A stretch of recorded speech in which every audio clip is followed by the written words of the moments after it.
अपने अपने खेतों से गेहूं का हार्वेस्ट कर लिया है किसानों ने। अब ये भूसों के टीले नज़र आ रहे हैं खेतों में, जैसे कि आप देख रहे हैं पीछे भी भूसे के टीले हैं। दूर दूर तक जहां भी देखो सबके खेतों में भूसों के टीले ही पड़े हैं बस। थोड़े दिन बाद ये भी अपने घरों में अंदर कर लेंगे और उसके बाद में 1 महीने के लिए खेत खाली रहेगा।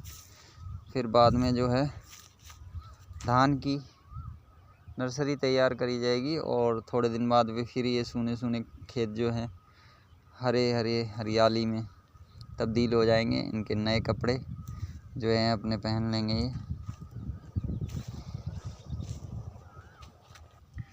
कुछ बालियां ऐसे खेतों में पड़ी रह जाती हैं जो कई बार बच्चे और बड़े लोग भी बीन लिया करते हैं, इकट्ठा करते हैं। उसको हमारे यहाँ सीला बोलते हैं। ये देखो, ये जौ की बाली है, शायद इसमें जौ रहा होगा। अगर बीना जाए तो काफ़ी इसमें पड़ा हुआ है अनाज, और जब कटाई का टाइम आता है तो अनाज चारों तरफ नज़र आता है खेतों में।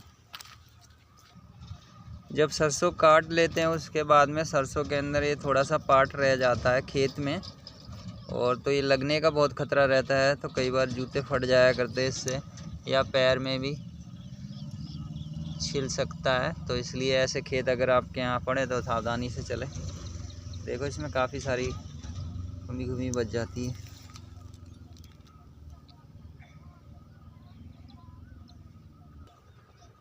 ये यूकेलिप्टस सफ़ेदा भी इसको बोलते हैं, उसका पेड़ था और इसकी कटाई हो चुकी थी। अब कटाई होने के बाद में फिर से इसमें ये जो इसके पौधे निकले थे, कल्ला बोलते थे, तो इसमें प्लांट ये भी बड़े बड़े हो जाएंगे। फिर इनको दोबारा से हम लोग कटाई कर सकते हैं और उसके बाद में फिर तीसरी बार भी निकल जाते हैं इसमें। ऐसे किसान 2-3 बार इसको काट के बेच सकता है। लेकिन समस्या ये है कि यूकेलिप्टस सफ़ेदा जो पेड़ है ये पानी ज़्यादा सोखता है। तो खेतों में लगाएं तो पानी का जहाँ पे उचित प्रबंध हो और वाटर लेवल ऊंचा हो वहीं पे लगाएं, अन्यथा ये आपकी भूमि को बंजर कर सकता है। खेत के बीच में इस प्रकार से ये मेड़े हुआ करती हैं जिस पे लोग आया जाया करते हैं अपने खेतों तक, और कई बार लोग ये मेड़े जोतते वक्त जोत भी लेते हैं। ये है जूना जिसको पराली द्वारा बनाया जाता है, और इन जूनों का प्रयोग अक्सर सरसों बांधने में या घास बांधने में और गेहूं बांधने के गट्ठे जो गेहूं के बनाते हैं उसमें बांधने में, और धान के जो बोझ रहते हैं उनको बांधने में प्रयोग करे जाते हैं। और भी बहुत सारे प्रयोग करे जाते हैं जहाँ पे रस्सी का प्रयोग करते हैं उस तरीके से। तो ये पराली से बनाया जाता है, धान की पराली से। ये है हमारे यहाँ इसको पतावर बोलते हैं, आपके यहाँ क्या बोलते हैं बताना।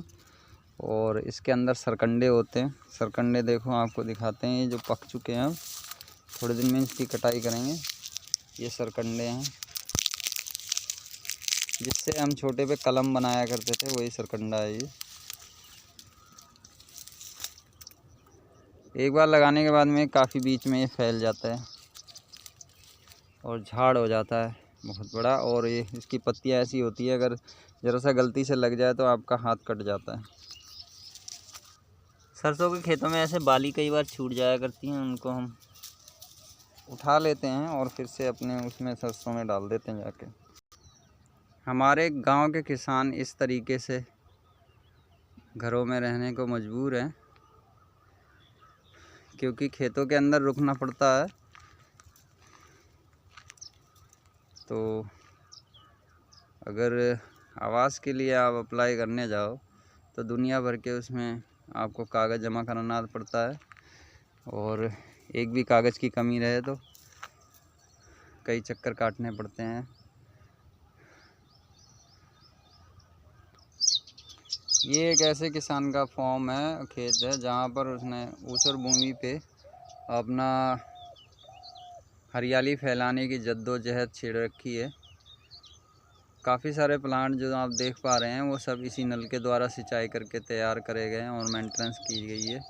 इसमें बहुत ही खूबसूरत प्लांट इसमें ये भी है, और ये आजकल की जो है भविष्य की खेती है। आप बताएं ये क्या चीज़ है।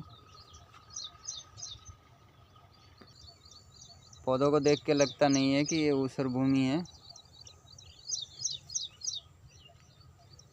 क्योंकि इसको पानी से, नलके के पानी से सींच के हैंडपम्प से उपजाऊ बनाने की कोशिश की जा रही है। समय समय पे काफ़ी पौधे लगाए गए इसके अंदर, और इसमें नया नया एक्सपेरिमेंट भी करता रहता है किसान। आपको दिखाया था यहाँ पे ये लौकी की बेल लगाई गई है, तो कीड़े आ रहे हैं, अभी स्प्रे करेंगे। इंसेक्ट ट्रैपर लगा हुआ है। ये है टमाटर।